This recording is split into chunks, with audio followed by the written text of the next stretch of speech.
Welcome to Clothesline Theatre.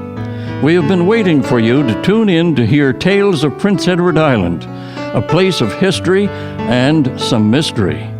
You may be surprised by the true stories that have been unearthed and brought to life by our radio dramas. We invite you to settle into a comfortable chair and let the voices and sounds trigger your imagination as you hear the following dramatic story.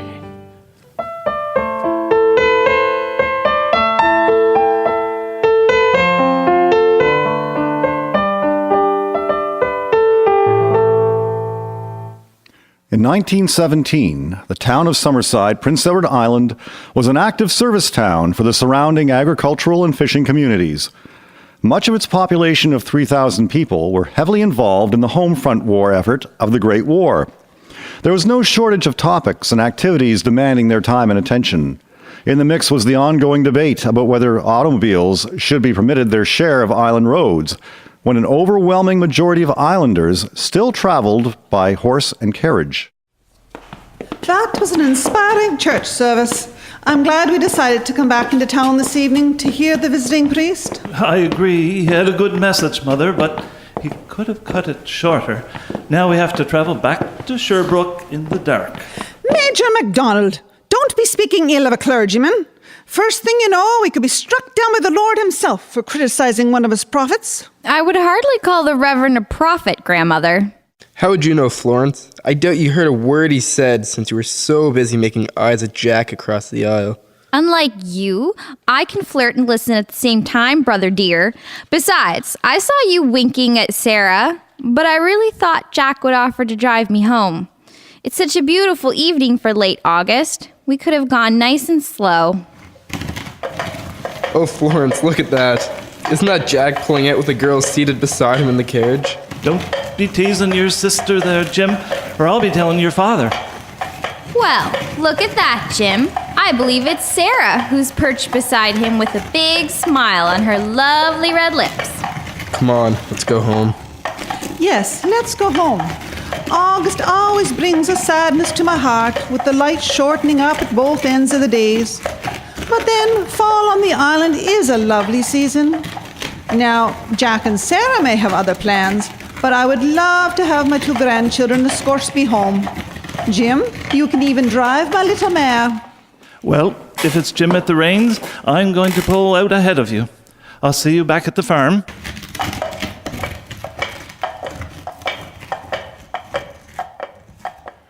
The Macdonald parties traveled along Summerside's Central Street, which extended right out into the country in the farming community of Sherbrooke.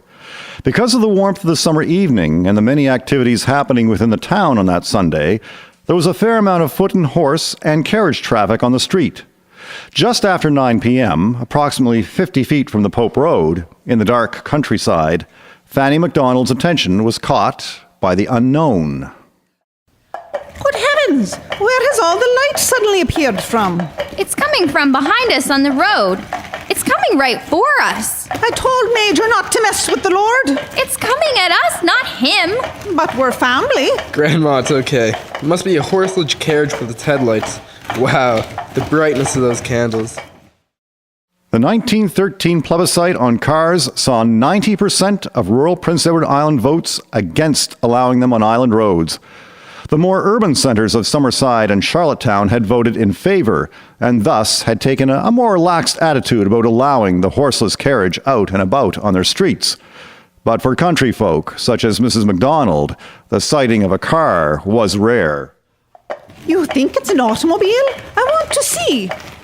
Grandma, be careful. Mrs. Macdonald had stood up in the moving carriage and leaned far out over the side, holding on to only the hood. Grandma, sit down before you fall out. Ah! The warning came too late. The 60-year-old Fanny Macdonald lost her balance and went over the side of the carriage, striking her face on the sharp corner of the carriage wheel as she went down. Jim, stop! Pull over! Grandma fell out! Whoa, girl. Florence, did she go under the wheels? I don't know, but she's right in the middle of the road. Grandma, can you hear me? We have to get her out of the way of the oncoming horses and auto. I can't let the horse go. You'll have to grab her by the ankles and pull her off to the side. You can do it, Florence. I think grabbing her under her arms is a little more dignified. Wow, Grandma, you could lose a pound or two. Ugh, where am I? On Central Street, you fell out of the carriage. Oh, Grandma, your face is a mess.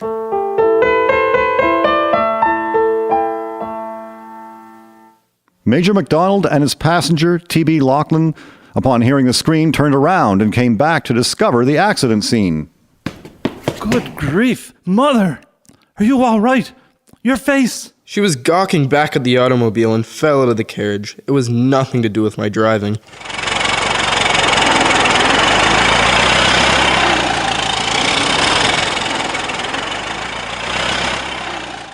Has there been an accident?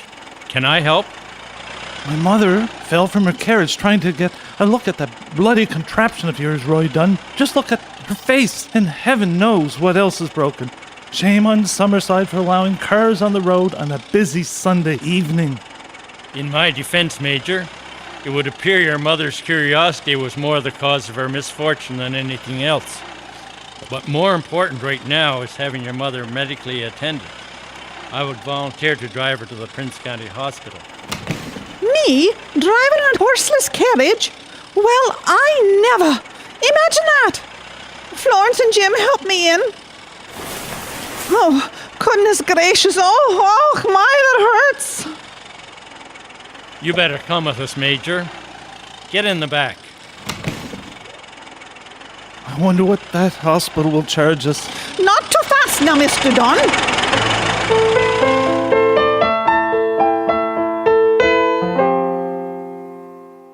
At the hospital, it was found that Mrs. Macdonald's face was severely cut below her eyes and stitches were required. Also given was a prescription for rest to heal her bruised body. However, despite the injuries, she boarded the Tuesday train heading to the Canadian West to visit her son. One would think it would be the end of the matter, but not so. A number of rumors spread about the town regarding how the accident occurred. But most of them were so far from the truth that Major Macdonald was compelled to give an interview to the Summerside Journal newspaper to set the record straight. No, Mr. Dunn's automobile did not run into the back of my mother's carriage, causing her to be thrown out into the street. No, the horse did not bolt in fear of the car, overturning the carriage.